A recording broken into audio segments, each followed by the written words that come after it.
Imagine एक ऐसा शिवलिंग जो हवा में तैरता था, एक ऐसी रहस्य जो 1000 साल तक छुपा रहा, एक ऐसी कहानी जो सतयुग में शुरू होती है पहुंचा देती है 2025 तक। ये कहानी है lost part of Shivling of Somnath jyotirlinga, एक ऐसा रहस्य जो हर किसी को हैरान कर देगा।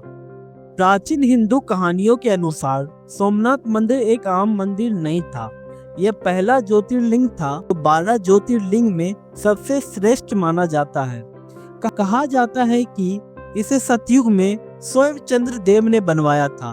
भगवान श्री कृष्ण ने भी यहाँ मेडिटेशन किया था। पर इस मंदिर का सबसे बड़ा विश्वास था उसमें स्थापित एक अनोखा शिवलिंग। ये आम शिवलिंग नहीं था, ये एक फ्लोटिंग शिवलिंग था। इसे लोगों की श्रद्धा का एक अनोखा केंद्र माना जाता था, पर इसका रहस्य ही इसकी तबाही का कारण बन गया। 1026 AD भारत का एक काला दिन। मोहम्मद गजनी अपनी सेना के साथ सोमनाथ मंदिर पर अटैक करता है। खून की नदियां बह गई, मंदिर के खजाने लूट लिए गए और सबसे बड़ा दुख ज्योतिर्लिंग को तोड़ दिया गया। इस अटैक के बाद सब सोच रहे थे सोमनाथ का ब्रोकन पार्ट खो गया है, पर यह सच नहीं था। मंदिर के अग्निहोत्री पंडित समझ चुके थे यह सिर्फ अटैक नहीं था, यह एक आस्था और धर्म की परीक्षा थी। उन्होंने तोड़ दिए गए शिवलिंग के टुकड़े को छुपा दिए, उन्हें नए शिवलिंग के रूप में बदल दिया और पूरी जिंदगी उसकी रक्षा में लगा दी। पिछले 1000 सालों तक ये टुकड़े एक जनरेशन से दूसरे जनरेशन में गुप्त रूप से भेजे गए। ये एक ऐसी लेगेसी थी जिसमें एक विश्वास पात्र व्यक्ति को ही दिया जाता था। यह रहस्य सिर्फ उन्हीं पंडितों के परिवार तक सीमित रहा। अब आता है साल 1924 में कांची शंकराचार्य ने आदेश दिया रक्षक को इसे 100 साल तक और छुपा के रखो, समय आने पर इसे योग महात्मा को देना।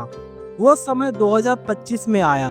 पंडित वंश के आखिरी रक्षक सीताराम शास्त्री ने इसे श्री श्री रविशंकर को प्रदान किया। ये एक ऐतिहासिक क्षण था जब कुछ वैज्ञानिक ने शिवलिंग के टुकड़ों का टेस्ट किया गया लैब में, तो जो सामने आया उसने पूरा साइंटिफिक वर्ल्ड को हिला दिया। यह पत्थर मैग्नेटिक थे।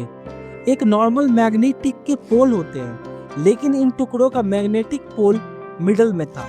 और सबसे अजीब बात, इनमें आयरन का मात्र 2% था, जबकि पृथ्वी पर कोई भी मैग्नेटिक पत्थर आयरन के बिना हो ही नहीं सकता। वैज्ञानिक हैरान थे, यह किस प्रकार का एलिमेंट है? क्या यह सच में स्पेस से आया या कोई दिव्य वस्तु है? अब ये रहस्यमय Jyotirlinga Art of Living International campus Bangalore में पब्लिक व्यू के लिए सुरक्षित रखा गया है।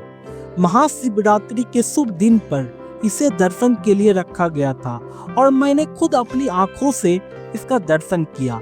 अगर आप भी इस महान इतिहास का हिस्सा बनना चाहते हैं तो आप भी इस डिवाइन शिवलिंग का दर्शन के लिए बेंगलोर जा सकते हैं। 1000 साल बाद वो ज्योतिर्लिंग जो खो चुका था आज फिर हमारे सामने है। क्या यह एक संकेत है? क्या एक नया युग की शुरुआत है? ये एक कहानी है जो हर किसी को जान लेनी चाहिए। 1000 साल पुराना रहस्य अब सामने है। एक फ्लोटिंग शिवलिंग का अंतिम सबूत मिल गया है, एक मैग्नेटिक मिरेकल जो दुनिया में कहीं और नहीं, और आप इतिहास पल का हिस्सा बन सकते हैं। क्या आप रेडी है? अगर आपको ये कहानी इंटरेस्टिंग लगी तो इस वीडियो को लाइक करें और कमेंट करें और सब्सक्राइब करें। और हाँ, क्या आपको लगता है ये शिवलिंग अंतरिक्ष से आया है या कोई पुरानी योगिक सिद्धि का मिरेकल है? तो कमेंट करें। हर हर महादेव।